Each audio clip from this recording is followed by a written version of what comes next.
السلام عليكم ورحمة الله وبركاته. ازيكم حبيباتي؟ عاملين ايه؟ يا رب تكونوا بخير وبألف صحة، وكل سنة وانتم طيبين يا حبيباتي بمناسبة دخول شهر رمضان، وربنا يا رب ينعم علينا بالهداية والرحمة والمغفرة في هذا الشهر الكريم، اللهم آمين. تعالوا بقى نعمل عزومة جميلة كده من عزومات رمضان، بس على الأقل عزومة رمضان بنجهز لها بقى ونرتب لها قبلها بيوم، انما العزومة دي يا جدعان انا مش عاملة حسابي على اي حاجة. عارفين كده لما تبقي لسه صاحية كده وما انتيش حتى عندك اوبشن انك تروحي تجيبي حاجة ولا تعملي اي حاجة وتعرفي ان في عزومة؟ لا بجد الموضوع ده عايز منقذ. بس انا هقول لكم ايه اللي انقذني بقى في الموقف دون، وبصراحة انا اول مرة اتحط في الموقف ده. عمري ما حصل لي عزومة مفاجأة كده غير لما بكون مرتبة لها. ان شاء الله هتستفادوا بقى من الفيديو بتاع النهاردة، وهنعمل شوية اكل اللهم بارك عسل. اهم حاجة اشرب كوباية القهوة بتاعتي واظبط دماغي كده وارتب افكاري، وبعد كده كله هيبقى في السليم. هنخلص الاكل مع بعض بسرعه جدا. عايزه اقول لك ان انت اول ما ترتبي افكارك وتعرفي الاصناف اللي انت هتعمليها هتلاقي نفسك ايدك دي بتشتغل لوحدها. بدات اشوف امكانياتي ايه والحاجات اللي موجوده عندي، وبدات احدد الاصناف اللي انا هعملها، وعلى طول خرجت حاجتي من الفريزر وبدات ارتب حاجتي. وهاتي بقى كل المقادير وكل الحاجات اللي هتحتاجيها في الوصفات بتاعتك حواليكي علشان ما تنسيش حاجه، واشتغلي صدقيني هتخلصي على طول بالنقطه اللي انا قلت لك عليها دي. هتشوفيها كده نقطه عاديه وبسيطه، بس صدقيني مهمه جدا ان انت تفكرك تعرفي ايه اللي هيتعمل الاول وايه اللي هيتعمل بعد كده، وتعرفي ايه الاصناف اللي انت هتعمليها. وهتحتاجي في كل صنف هتحتاجي ايه، زي بصل تقشريه وتجهزيه، طماطم فلفل جزر، تجهزي كل الحاجات دي تغسليها وتقشريها وتحطيها جنبك، وبعد كده تقفي على النار وتشتغلي على طول. طب انا ايه اللي انقذني وانجزني في الوقت ده؟ اللي انقذني هي تفريزات رمضان اللي عملناها مع بعض. التفريزات والتجهيزات اللي عملناها سوا بجد حرفيا هي اللي سهلت عليا وخلتني عملت كل اللي انا عايزه اعمله. اي حاجه بنعملها زياده ونجهزها في الفريزر عندنا بصراحه بتنفعنا في اي وقت زنقه زي كده. تمام، بصوا بقى ما شاء الله انا اول صنف بدات بيه هي بديل اللحمه اللي احنا عملنا لها فيديو كان بعنوان دقر بط واحد هيكفيكي طول شهر رمضان. قلت لكم فيه شويه نصايح وعملنا له تقسيمه كده سحريه علشان نعمل كذا وجبه منه. شايفين اللهم بارك دول 5 قطع من لحمه البط كانها لحمه بالظبط. الوصفه دي هتعمليها معايا باللحمه او بلحمه البط زي ما انا عامله كده، ما شاء الله لونها احمر وجميل، والقطع اللهم بارك القطعه كبيره، دول 5 قطع. طب انتي عملتي ايه يا ام هنا؟ انا اول حاجه سخنت الحله بتاعتي كويس جدا جدا قبل ما احط فيها اي حاجه. بعد كده حطيت شويه زيت كويسين وحطيت معلقه كبيره من السمنه، وبعد كده نزلت بقطع اللحمه بتاعتي، اديتها بقى صدمه اللهم بارك كده، واديتها تحميره حلوه قوي ولون جميل زي ما انتم شايفين. عايزه اقول لكم ان انا صدمتها صدمه عمرها، يعني مش اي صدمه. شايفين اللهم بارك ما نزلتش ولا نقطه ميه واتحمرت تحميره حلوه. بعد كده خرطت بقى عليها بصلايه كبيره، ونزلت كمان بجزرايه كبيره مبشوره، وحطيت ورق لوري، وحطيت طماطميه كبيره برضو قطعتها مكعبات، وحته صغيره كده من الفلفل الاخضر الشطه، وكمان حطيت معلقه من هريسه الفلفل اللي احنا عملناها مع بعض، ومعلقتين من معجون الطماطم او صلصه الطماطم. لو مش متوفر خلاص مش مشكله، ممكن تقطعي طماطمتين وتستغني عن معجون الطماطم، بس هو طبعا بيديها اللون اللي احنا عايزينه. عايزه اقول لكم ان الريحه هنا قلب الدنيا، اللهم بارك الريحه هنا جميله جدا. بصوا بقى كل الكلام ده بيتشوح مع بعضه بقى، اللحمه مع البصل مع الطماطم كل ده بدبله بقى كده وبشوحه تشويحه حلوه. وبعد كده نزلت عليه فلفل اسمر وكزبره ناشفه ونص معلقه صغيره من القرفه ومعلقه من الكركم، وحطيت 4 فصوص من الحبهان. هحط كمان شويه كده من البابريكا. خلاص كده انا حطيت كل التوابل بتاعتي اللي انا هحتاجها. وطبعا بقى ما حطيتش الملح ده مش هحطه دلوقتي غير لما اللحمه تستوي 3/4 سوا كده تقريبا. تمام ما شاء الله بقى التوابل. طب انا ليه حاطه كل التوابل دي على اللحمه؟ علشان دي هتبقى توابل المندي بتاعي او توابل فخاره الرز. اللي هيجربها معايا كده بنفس الطريقه بصوا هتبقى ادمان، وصفه كده ما شاء الله تعجبه قوي فخاره الرز دي. كمان حلوه قوي في العزومات، بتكون شيك كده وحاجه يعني فخمه كده وعاليه قوي، مش عايزه اقول لكم بقى. المهم الحله بقى اللي احنا حطيناها في الاول دي عشان الميه تغلي، حطينا بقى اول ما الميه غليت نزلنا في الحله بتاعتنا بالفراخ تمام عشان تتسلق عادي خالص. طبعا بشيل اي ريم بسيطه او اي رغاوي بسيطه كده من على الوش. انا بحب جدا اعمل الخطوه دي علشان اخد احلى شويه شوربه. بعد كده هضيف بقى بصلايه صغنططه وجزر وورق لوري وحبهان وفلفل اسمر ومستكه والملح. الفراخ ادام فراخ بيضه بحط الملح بتاعها من الاول عادي خالص بس كده، وهغطيها واسيب الفراخ بتاعتي تستوي. طبعا نسيت اقول لكم ان احنا سيبنا اللحمه غطيناها، نزلنا عليها بميه سخنه بتغلي. لازم بعد ما شوحنا وحطينا البهارات بتاعتنا لازم انزل بميه سخنه بتغلي علشان ما تبقاش زي الكاوتش معاكي لو نزلتي عليها بميه بارده. وبعد كده اغطيها وهدي عليها واسيبها من نص ساعه لساعه الا ربع لحد ما تستوي 3/4 سوا على حسب نوع اللحمه بتاعتك. وهنا خلاص زي ما انتوا شايفين ما شاء الله استوت معايا كده. وطبعا بعد ما استوت حطيت الملح، لازم احط الملح اللي هيحدق معايا الرز وهيحدق معايا كل حاجه. جبت بقى الفخاره الجميله بتاعتي دي ونزلت فيها بقطع اللحمه وحطيت الرز بتاعي اللي انا غسلاه ومصفياه كويس جدا، وكنت نقعاه كمان. نسيت اقول لكم ان انا كمان نقعاه لمده نص ساعه بس. بصوا ما شاء الله بقى نزلت بالكلام الجميل والبهاريز التحفه بقى دي بتاعت اللي انا سويت فيها اللحمه بقى، هي اللي هتطلع الرز مندي مندي يعني مش عايزه اقول لكم. ما شاء الله بصوا كده. بصوا انا هبدأ كده انزل لتحت علشان كل حاجه تتمازج كويس وتنزل لتحت. تمام بصوا كده انا ظبطتها اهو، قعدت ارجها واقلب بالمعلقه كده لحد ما خدت راحتها وبقت بالشكل ده.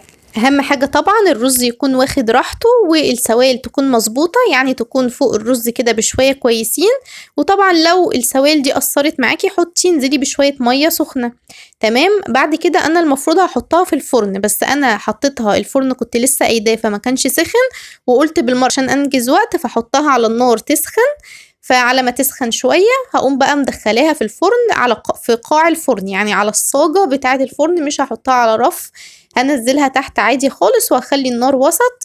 هتكون كمان خدت من معايا سخونيه على البوتاجاز، يعني الفخاره دي هتكون سخنت معايا كويس على عين البوتاجاز. فبعد كده بقى مش هتاخد وقت في الفرن زي ما اتفقنا، تكون على الصاجه او في قاع الفرن من تحت عادي تحطيها عليه.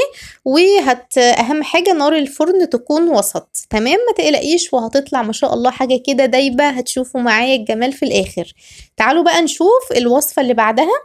جبت برضو معايا طاجن علشان كده اليوم النهارده هيبقى اغلبيته طواجن. والله ما شاء الله الطواجن اللي انا عملتها دي فعلا سهله ما خدتش وقت وحاجات كلها من البيت. قطعت جزر لشرايح كبيره وقطعت كمان بطاطس وقطعت برضو البصل مكعبات. وكمان اهم حاجه بقى في الوصفه بتاعتي دي الفلفل، اي فلفل عندك سواء فلفل احمر اخضر فلفل رومي او شطه، بصي المتوفر عندك. اهم حاجه نكهه الفلفل والثوم في الطاجن ده. عايزه اقول لكم ان هو ده سر طاجن التورلي بتاعي، هي الثوم والفلفل.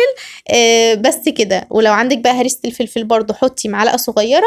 وبعد كده نزلت بصلصة الطماطم اللي احنا برضو عاملينها مع بعض في فيديو لوحدها، وكمان البسلة دي برضو اللي احنا مفرزينها مع بعض. شايفين ما شاء الله عمركم شفتوا طاجن سهل بالسهولة دي؟ يعني حطينا كل حاجة على بعضها كده بكل سهولة. بصوا بقى هنا معايا رقب، دي رقبة بط كبيرة اللي انا برضو كنت كده، بس انا قطعتها علشان انا مش هقفل على الطاجن بتاعي، انا هدخله من غير ما اغطيه بورقة سلوفان ولا اي حاجة، هدخله زي ما هو كده. فعلشان الرقبة تستوي معايا بسرعة فقطعتها لقطع صغيرة بالشكل ده.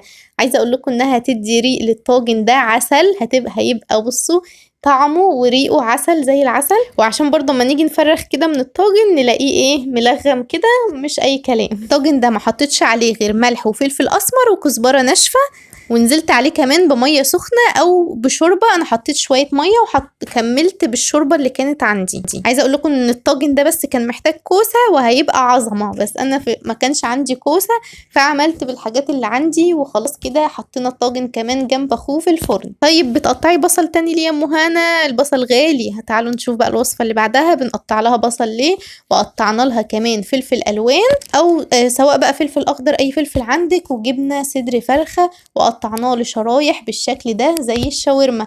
بعد ما قطعت الفراخ بتاعتي هبدأ أتبلها بكزبرة ناشفة وفلفل أسمر وبابريكا وتوم باودر وبصل باودر وملح وسنة قرفة كده بسيطة، وحطيت كمان رشة من الجنزبيل البودرة، وهحط معلقتين كبار من دبس الرمان وهحط كمان معلقتين من الزيت وابدأ بقى ادعك كل الكلام الجميل ده مع بعضه. عايزة اقول لكم ان سر الشاورما في الدعكة اللي انا بدعكها دي.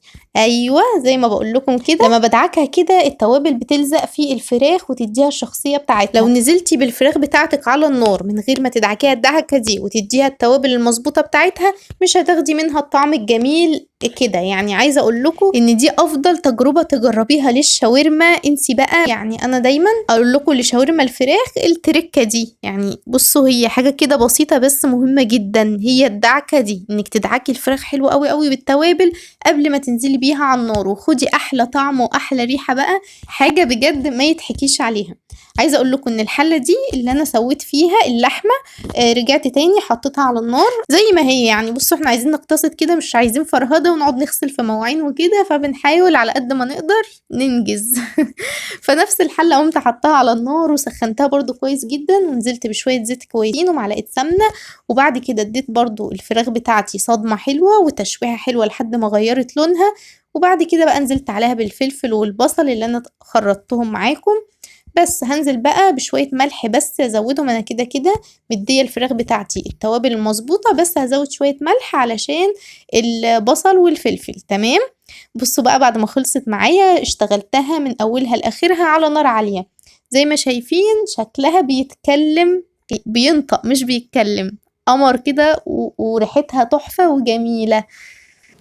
ايوه بصوا هنا بقى حصل حاجه، وللاسف الكاميرا ما كانتش بتصور. انا هنا كنت بعمل صينيه الرقاق، ده رقاق طري يا جماعه وانا اللي عاملاه بنفسي. يعني الرقاق الطري ده مش انا اللي شارياه، انا كان نفسي اوريكم شكله يعني وكده جميل قد ايه.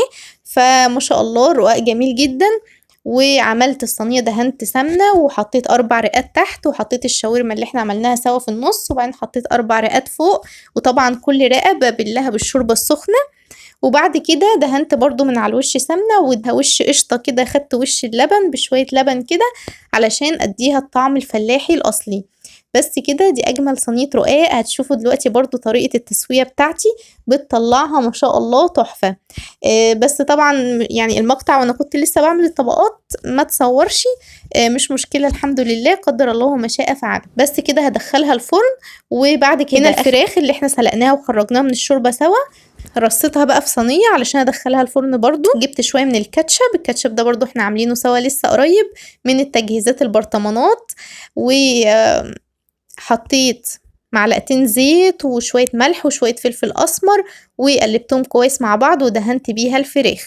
بصوا بقى هنا تسويه الرقاق انا بعمل ايه، بعد بحطها في الفرن عادي خالص، وبعد ما بتتحمر بالشكل ده من تحت بقوم قلباها وارجعها تاني في الصينيه واحطها علشان تتحمر. لو اديتيها وش شوايه ما بتديكيش النتيجه دي، لازم تاخد تسويه الصينيه بالشكل ده علشان تطلع معاكي جميله. اهو قلبتها وهدخلها الفرن تاني، مش هتاخد وقت بقى تاني مره دي مش هتاخد وقت خالص. بصوا بقى ما شاء الله الفخاره دي، بصوا الجمال. تعالوا معايا كده شوفوا. لا استنوا هنقلبها دلوقتي واوريكم بقى الجمال. بصوا كده احنا خلاص هنقدم بقى الاكل مع بعض، وتعالوا نفضي الفخاره الجميله دي. بصوا الله اكبر، وسع كده وسع. تعالوا شوفوا. بصوا ما شاء الله بتنزل حلويات. عايزه اقول لكم ان الرز يا نهار ابيض، رز ايه ده، ما يتقالش عليه رز. بصوا جميل واللحمه دايبه. انا هوريكم كل حاجه دلوقتي، هدخلكم جوه كل حاجه دلوقتي عشان اوريكم الجمال.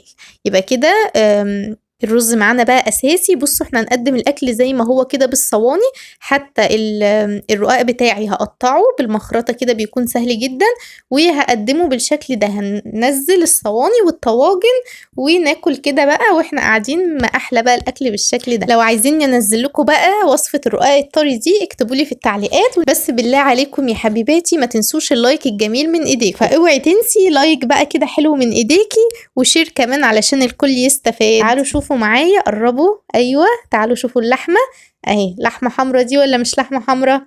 ما شاء الله ودايبه دوب. والرز بقى بصوا مفلفل عامل ازاي، وبصوا مبهر بقى وكل حاجه. بألف هنا وشفا يا رب الكل اللي هيجرب الاكل والكل اللي كال الاكل، ويا رب تكونوا استفدتم. والسلام عليكم ورحمه الله وبركاته.